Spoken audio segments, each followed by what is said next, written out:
listening to Crystal Clear Lore, a Wormsong production.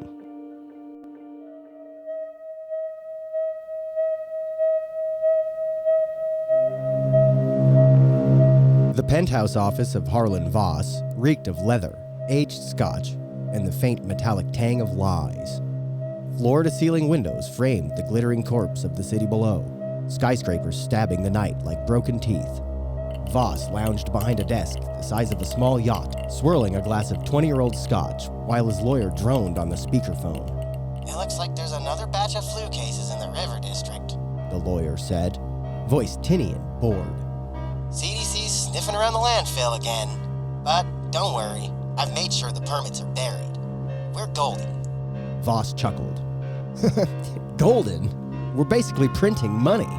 Those slums were dying anyway. The toxic waste is eating through the concrete like it's tissue paper. It's looking like a plague in slow motion. Those fools cough blood, they blame God, and we keep the stock price climbing. Everyone that matters is happy. He killed the call, leaned back, and smiled at his reflection in the black marble wall. He felt like a king, completely untouchable. He took a puff of his Cuban cigar, smiling to himself and envisioning the next yacht he was planning to buy with his ill-gotten gains. He was lost in his daydreams when the lights flickered once. Then again. The city lights outside dimmed as if the night itself had inhaled. Faintly below, he could hear traffic screech to a halt, and for the first time, the city was shrouded in silence. A low growl rolled through the room, not from the air vents, but from everywhere at once.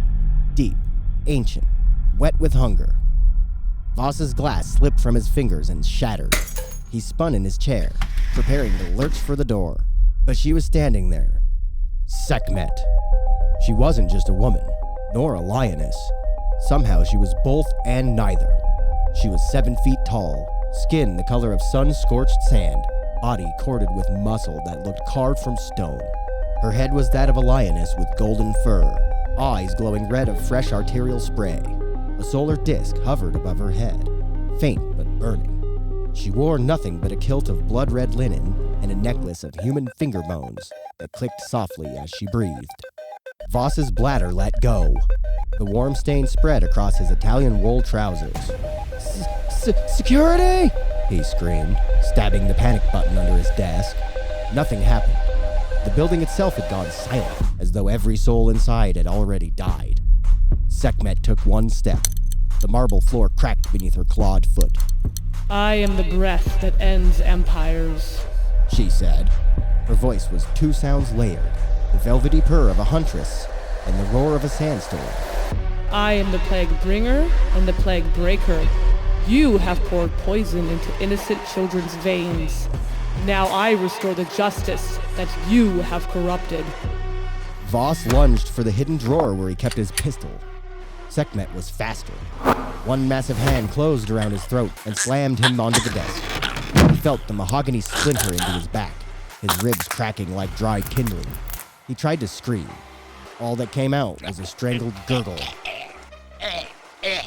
You dare to try and shoot me, she laughed. You trifling fool. Mortal weapons pose no danger to me. Her other hand, using her obsidian claws, tore his shirt open. She leaned in until her muzzle brushed his cheek. Her breath smelled of desert wind and old slaughterhouses. Please, he whimpered. I have money. I can... His words were cut off as Sekhmet opened her jaws. The teeth inside were like yellowed ivory daggers. You have only one thing I want, she murmured as she sank her teeth into him. The first bite took his throat. His blood jetted in a hot arc, splattering the windows. Voss thrashed, but she held him down with impossible strength. She drank, long, greedy gulps, the sound wet and obscene. His struggles began to weaken into twitches. His eyes rolled back, showing only the whites. She kept drinking until the spray became a trickle, until his heart stuttered and stopped. When she lifted her head, her muzzle was drenched crimson. She licked her chops with a tongue the color of raw meat. The solar disk above her flared brighter. She dropped the empty husk that had been Harlan Voss. It hit the floor with a meaty slap, eyes wide in eternal surprise. Sekhmet turned toward the windows. The city lights were flickering back on. but she could still feel it. The sickness she had smelled on the wind for weeks. Thousands coughing black phlegm in the tenement blocks. Children dying in hospital corridors while their parents prayed to indifferent gods. All because one fat man wanted another zero on his balance sheet. Her lips peeled back from her fangs in something that was not quite a smile. She cracked her neck, rubbed the blood off her face, and prepared for her next task. It was time to heal. She stepped through the glass. It exploded outward in a silent shower of shards that never reached the street below. Sekhmet fell like a comet, solar disk blazing, kilt glowing like fire around her. She gracefully landed, and as she stood, her kilt turned into a linen dress as if by magic, white and pure, removing every speck of blood on her. She entered the river district at dawn. The first victim she found was a young woman collapsed on a stoop, skin gray, lips cracked and bleeding. Sekhmet knelt and, using one clawed finger, she traced the woman's forehead. Where the claw had passed, the black veins beneath the skin faded like ink dissolving in water. The woman's eyes fluttered open, clear for the first time in months. Seeing the woman healed made her heart sing, but she had no time to celebrate. There were many more people needing her healing.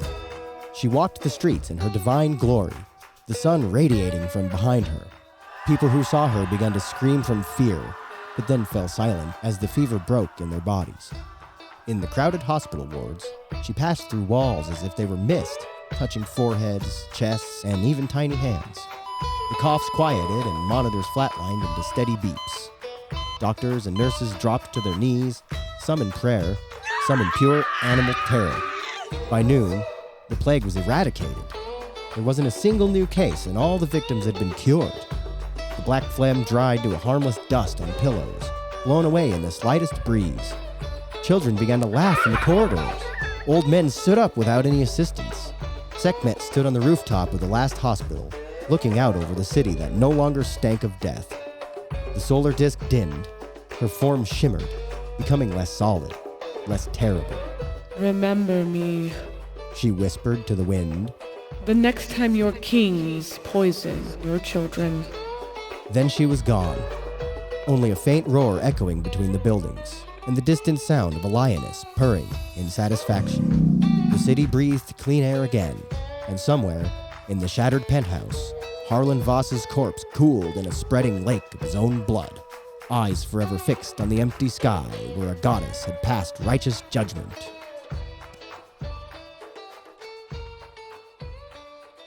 Welcome back to Crystal Clear Lore. I'm Crystal Lance, and I'm back in the recording closet with none other than some random dude I found on the street one day. Yeah, she just put me in front of these buttons, and I started pushing them. Yeah, his name might be Brad? Bradley? Whatever? I got a sandwich. It was ham. Isn't it crazy that one day you just find some random stranger and it's like, I'm going to spend the rest of my life with this random person? I actually just got word that it's pink turkey, not ham. Are you okay? I don't know if that's good. I don't think you're okay. I might I think not you're be. losing it, my guy. So I'm Brad Lee Braddy. You know how it go. Pushing them buttons over here. I don't know, guys. It's late in the closet, just like always. What is it not? I should have just named the podcast "Late in the Closet." Late in the closet. Late in the closet. But here we are, and you're with us. So hi, welcome back to Crystal Clear Lore. Like she said, Yeah. obviously we're doing Sekhmet, Yeah. unless you thought the episode was about Voss. No. We're talking about is he the legendary dead guy Voss, No, corpse Voss. he's a great guy to hate. Yeah, that was you didn't have as much time to like fully flesh out like a goddamn dynamic villain, but for what you had, that was great. Everyone loves to hate Voss. Yeah.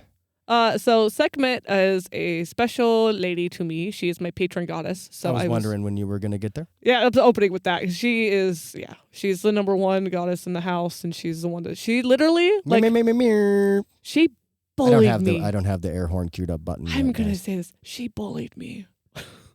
I did Persephone first, and she was like, "You have to do me next." I'm like, "What?"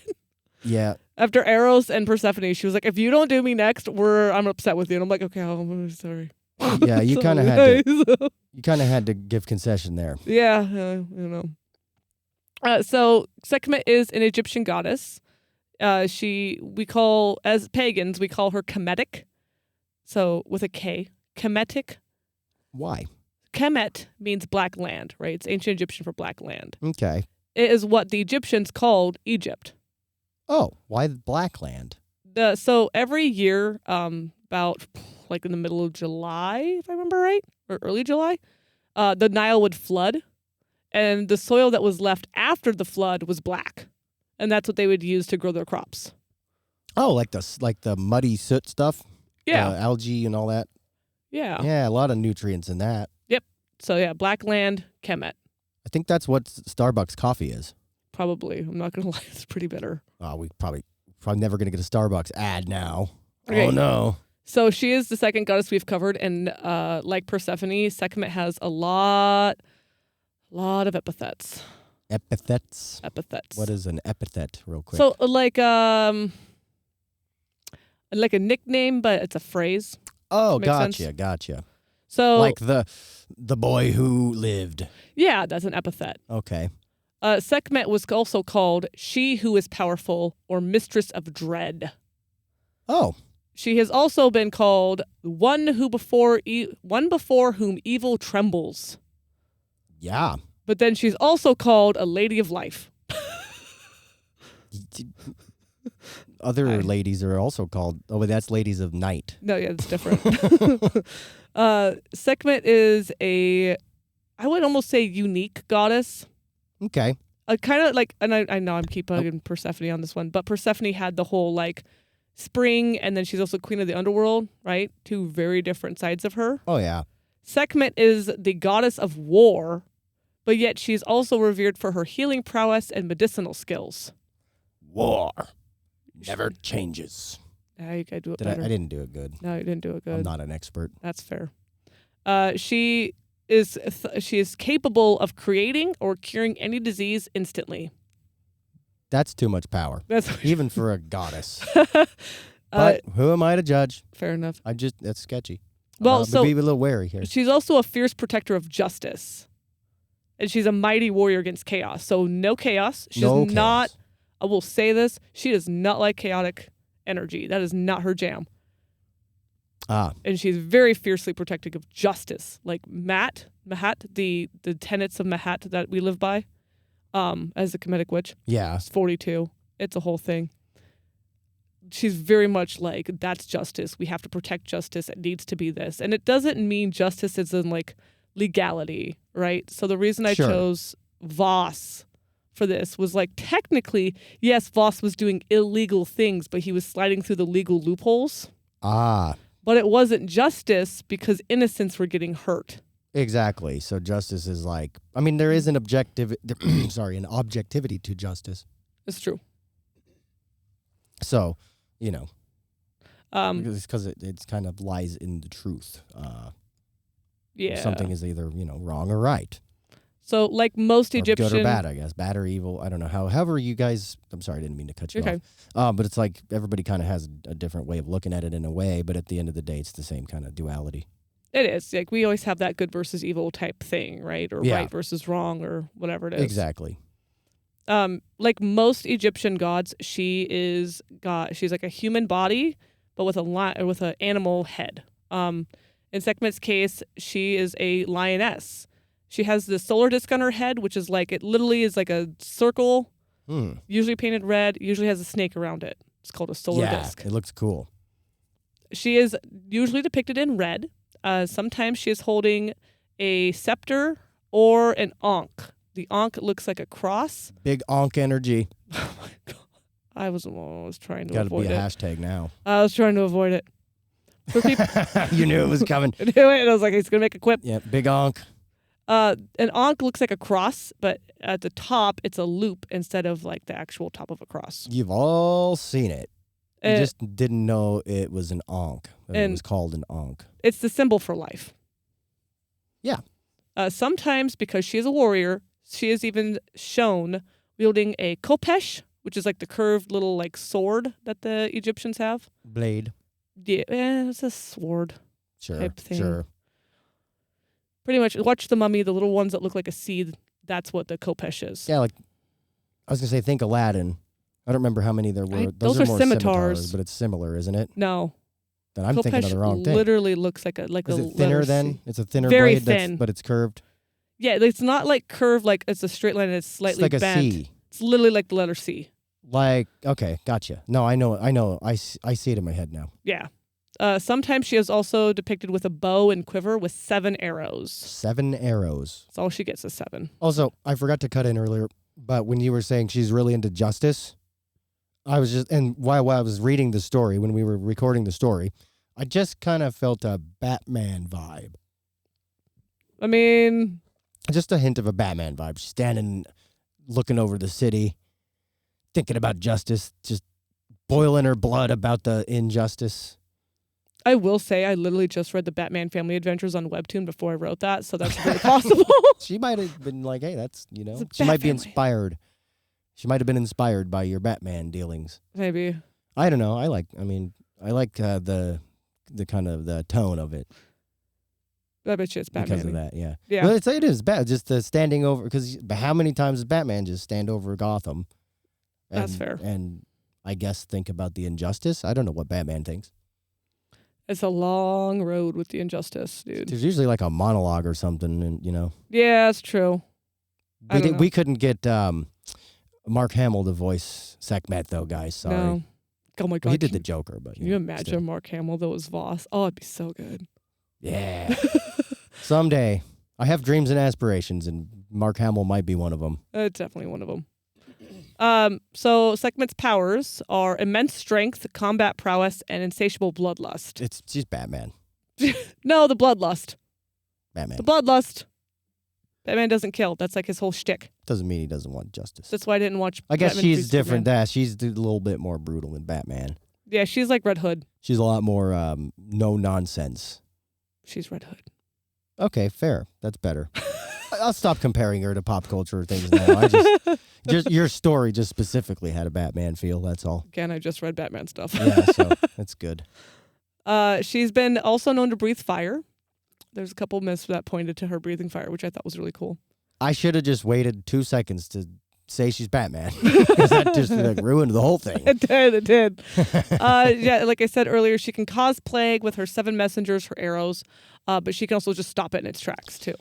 Are there any real-life example plagues that maybe someone has contributed to, or attributed to Sekhmet, possibly? Tinfoil hat time. Yes, okay, so yes and no. Ooh. It wouldn't happen to have a number at the end of the name, would it? Oh, yeah, Amenhotep III. Not the god. I'm talking about the virus. The virus? No. Look, nobody's... No, that's not Sekhmet's fault. Okay, I figured maybe. No, we not blame the tragedy of 2020. That is the 2020s on anybody ever. No, not on her. Sorry, Sekhmet. You never Not her. know. Okay, that was chaos, and she's pretty anti-chaos. very true. Okay, fair. 'Kay, Fair. so- Well, unless you consider it as a culling, but we won't go there. Why would she kill innocent people? How do we know they were innocent? Fair enough. Anyway. Sorry. Anyway, blah, blah, blah. Amenhotep III, sorry, is who I thought you were referencing. No. Because I had told you this because I got... It made Down sense a because I rabbit asked hole. if there was a number. It really was. I was just referring to the certain, Look, the one. I jumped to a different train than your train of thought was did. on. Maybe they were parallel, and then they crashed into each other. It all came crashing down real quick. It sure did. Amenhotep III is the father of Amenhotep IV, who is Akhenaten, who I have feelings about. And Akhenaten is the father of Tutankhamun. So Tutankhamun's grandfather, okay? Tutankhamun? Tutank. Not Tutankhamun? Tutankhamun. Tutankhamun? Tutank. Tutank, that's what I said. No, you didn't. I just don't go... you gotta get phlegmy. Yeah. So Tutankhamun's grandfather, Amenhotep III, commissioned hundreds of statues of Sekhmet to invoke protection against illness and plague. There are estimated to be 730 statues. One of her standing and one of her sitting for every day of the year. Wow. Yeah, it's a lot of statues. They got to work. She is the daughter of the sun god Ra. She is the wife of the sculptor god Ptah, mother of Nefertum, who is the god of the lotus bloom and sunrise, and sometimes Mahahis. What? So okay, we're gonna side tangent for a minute. Did you just sneeze? No, Mahas. Gesundheit. Mahas is a lion-headed god of war, protection, and storms. Oh. So Wow. yeah, it's a lot of stuff. With Ptah and Nefertum, she formed the Memphite Triad. So these were the three main gods worshipped in the town of Memphis from the Middle Kingdom to the New Kingdom. Nice. So that dates back all the way to 2494 BCE. That's a lot of BCE. So that's a lot of years before the Common Era, right? Yeah. So the reason I said possibly Mahas is because when you take a religion and you have it evolve over thousands of years, it's a telephone game. Yeah, come on. Look how Christianity has changed in the last 2000.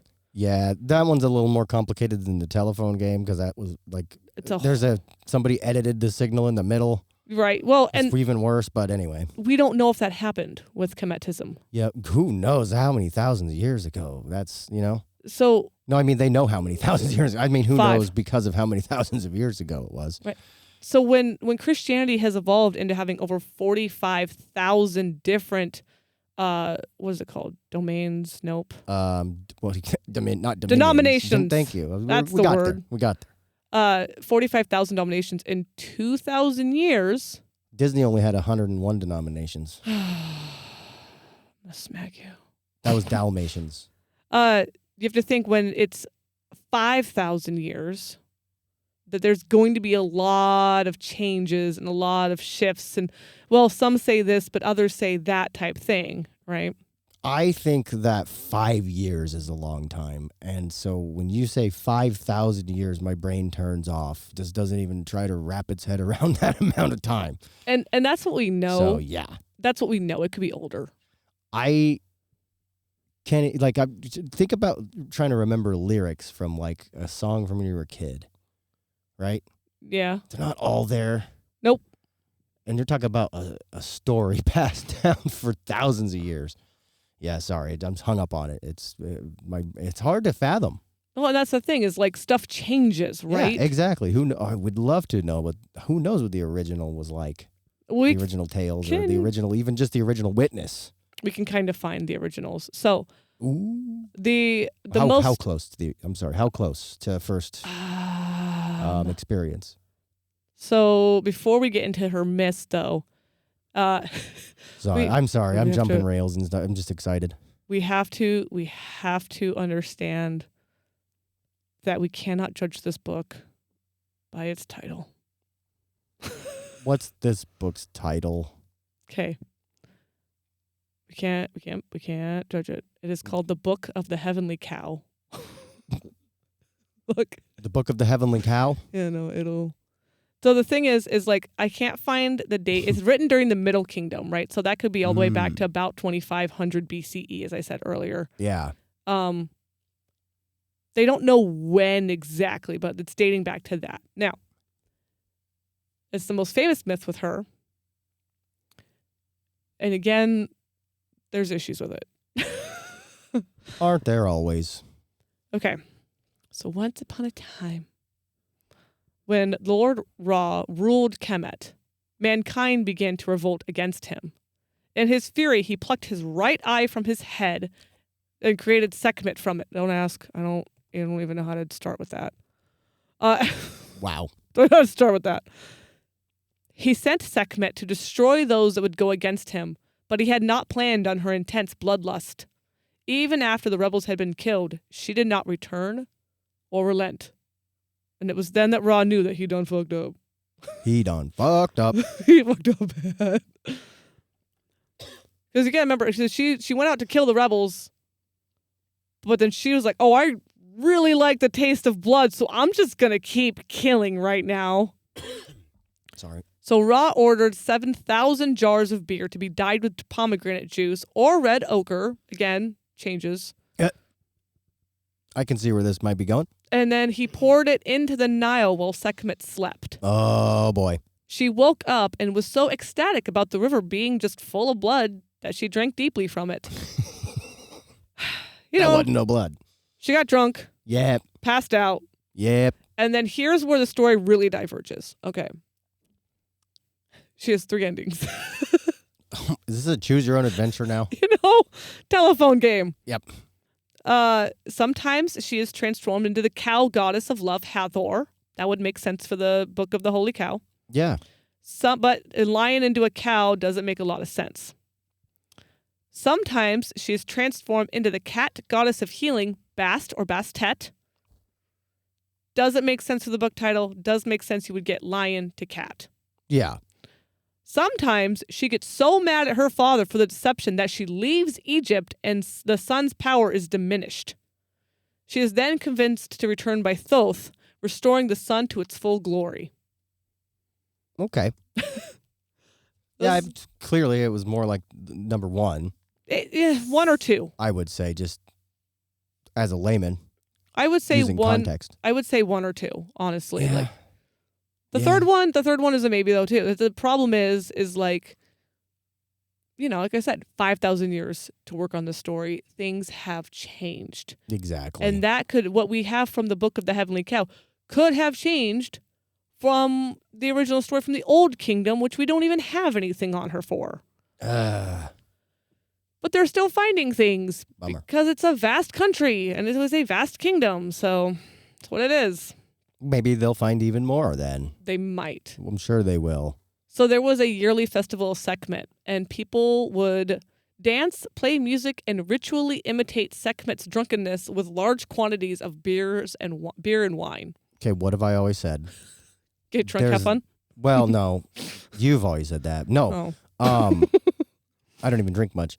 But people in general, just human beings, just every excuse to get together and drink or have a feast, usually both, they go hand in hand. We'll take it. So, especially if you get off work. So how? Well, and it was a holy day, so. Yeah, they got out of church. Dude, the men folk could take off because of their wives' menstrual cycles. Like, yeah. There we go. See, actually, we're getting screwed now in modern times. It's so bad. We don't have enough holidays, guys. We got to work on this. So when it comes to her, hang on one second. Make up a holiday and put it in the comments. When it comes to historical records of these festivals, tens of thousands of people would participate at the festival in Luxor. I bet. Tens of thousands. And for back then, that was probably a lot of people. Yeah. That was probably like a good hunk of the country. Well, kingdom. There's a lot of people to gather all at once back then. How do you even, get the word out? Ooh, I forgot about the 7 messengers. Ooh, my bad. Oh.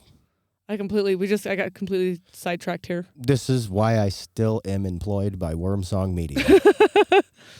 He doesn't get paid. I said employed. I didn't say anything about paid. There's no money. So Sekhmet has 7 messengers. They're the personifications of arrows in her quiver. As far as I can tell, they do not have any names. But they are believed to inflict plagues and destruction on humanity. But they can also help Sekhmet find whatever she is searching for. So if she's looking for something, they can also help. Like sonar? Or like an air tag? Yeah, something. It was very strange. That's cool. To find where I should eat for dinner. Yeah, it would just be some... That would be convenient. All it would do would point her right towards a corrupt CEO. Yep. But if I used it, I would finally not be confused every time I go to ask that question. Because it would point at a corrupt CEO. No. For me, it would probably point to Wendy's or something. The corrupt CEO the chicken place. The corrupt CEO of Wendy's. It's adjacent. It's adjacent. Yeah. There you go.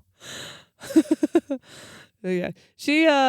So she is the only goddess. You'll see a lot of memes, especially in the D&D verse about Sekhmet, and I always laugh because D&D, right? You have like a cleric.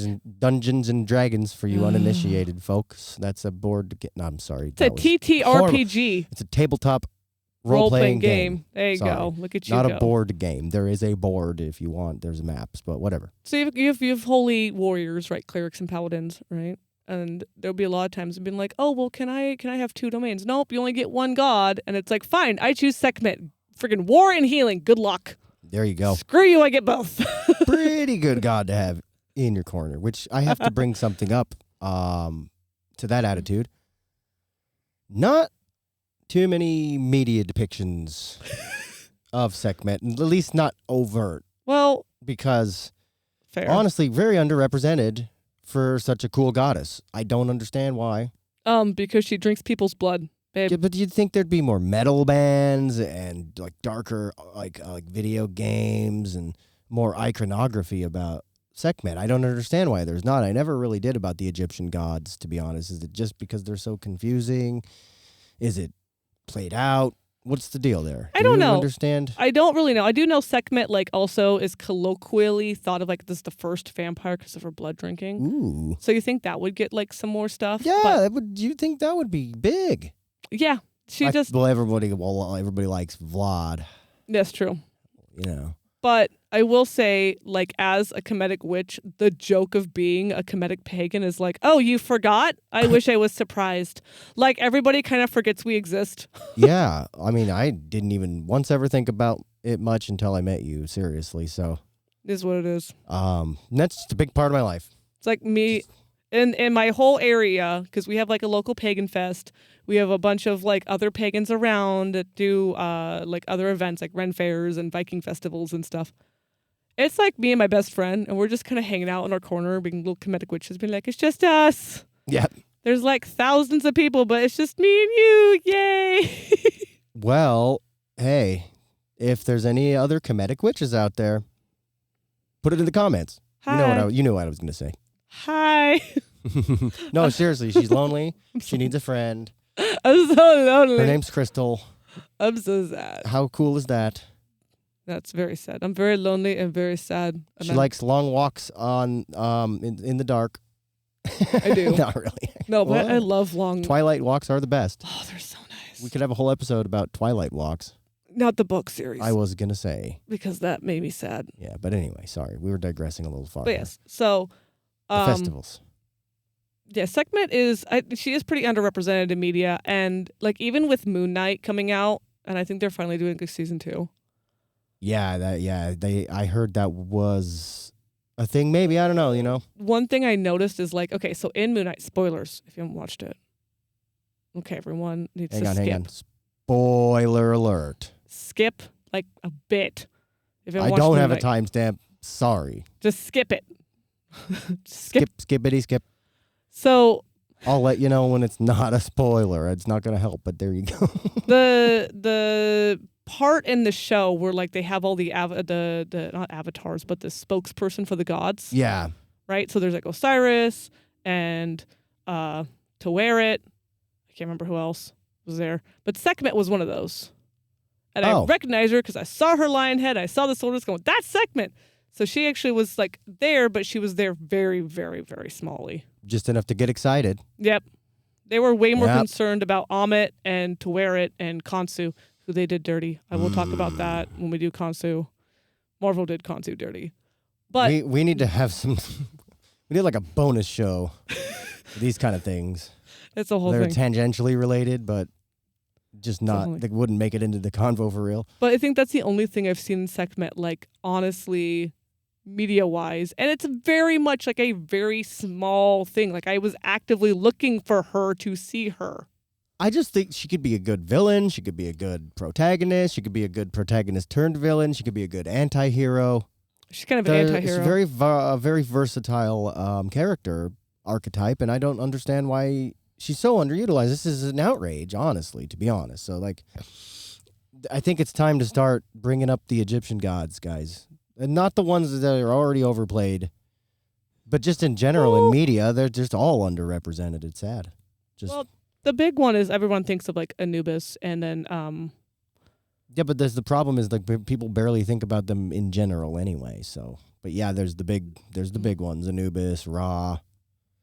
It's mostly what people think about because then their brains wander to the Sphinx and the pyramids, and then they think about aliens, and then they think about Joe Rogan.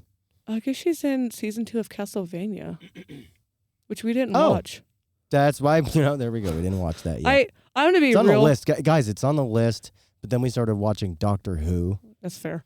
And the list doesn't exist anymore for a while. There is also a short horror film from 2020 that I kind of want to watch, but I'm not sure how good that's going to be. She is in DC Comics, not Marvel. Not shocked there. But yeah. Yeah, but still very, very just underrepresented. She needs more screen time. Hashtag more screen time. Hashtag Sekhmet screen time. Yeah, I didn't know she was in Castlevania. I kind of stopped watching Castlevania after Vlad died. Oh, spoiler. I forgot to say the spoiler for Moon Knight. Oh, yeah, no, we should be good now. But anyway, it doesn't matter. Does anybody... If you haven't watched Moon Knight, come on, guys. It's really good. 5 years ago or whatever. Hopefully they're making season 2 now. I don't know. But it was really good, and I liked it. And I'm glad that she made it in. They did every god that was there, they did right. So I was very happy to see that.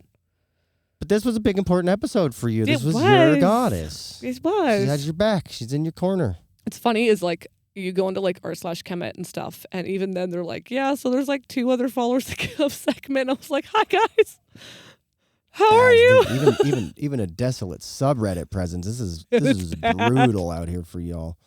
There's not a lot of followers of Sekhmet. There's not a lot of Kemetic pagans and witches as is. So it's just kind of like, I just say hi. Hey, you know what? If I seriously encourage anyone listening who might be a Kemetic witch or Kemetic anything involved in Kemeticism. If anybody's involved in Kemeticism or anything like that, please reach out seriously, because it would be nice, to have a community. That'd be nice. Crystal needs a community to do Kemetic stuff. There's other pagans I kind of have a community with, but it's hard when it's like they're all Norse or Hellenic. Like that's the thing, you get your general pagans, I call them, which that's not a disparaging term in any means. It's just like, there's a certain brand around here that is very prevalent. I just sit in my corner and be alone with my best friend. There you go. And you guys can have your Kemetic witch stuff. We're going to have tea. She's going to have tea with Anubis, and I will sit down with Sekhmet and Isis, and it will all be glorious. This is why they used to burn the witches. Hey. The tea, really tea. Tea time. You're just going to drink tea. It's so evil. Because so evil. And tea, and even you're going to talk too? I'll put pomegranate. That must be, you drink tea and talk. That's witchcraft. Fair enough. Should burn you. Hey, I'll be warm. Yep. Quite. So other than my sad little lonely Kemetic life, Sekhmet, just a summary, she is the goddess of war and healing. Good luck with that. You know, duality. Ain't that fun. But she is the upholder of justice. She does not like chaos. She's Batman. I'm just joking. That was just a callback. She's Red Hood. Yeah, she's Red Hood. She's Red Hood. Just minus the trauma. Well, kind of. You even said in the story, something about her dress was stained crimson. Oh, yeah. No, she wears a red kilt half the time. Red kilt. Oh, also, if anybody's curious, she wasn't wearing a shirt. Most Egyptian goddesses didn't. I didn't know that. Yeah. We're going to have to re-record now that there's boobs. Titties. Goddess boobs. It was hot. Nobody wanted to wear stuff over the boobies. Well, everyone loves boobs. So if you don't love boobs, that you need to put in the comments. Dude, even gay men. But only if you're serious. Don't be ironically saying you don't love boobs. Everyone loves boobs. It's a lie. Even gay men love boobs. Anyway, we could have a whole episode on boobs, but we're not that kind of podcast. Nope. So, I hope for all our rambling and crazy late night thoughts that we tried to make Sekhmet a little bit more crystal clear. Bye. Bye. Follow us on Threads and Insta at Wormsong Media. That's WYRMSONG Media. Want to reach out to us? Email us at wormsongmedia@gmail. Again, that's WYRMSONGMEDIA@gmail.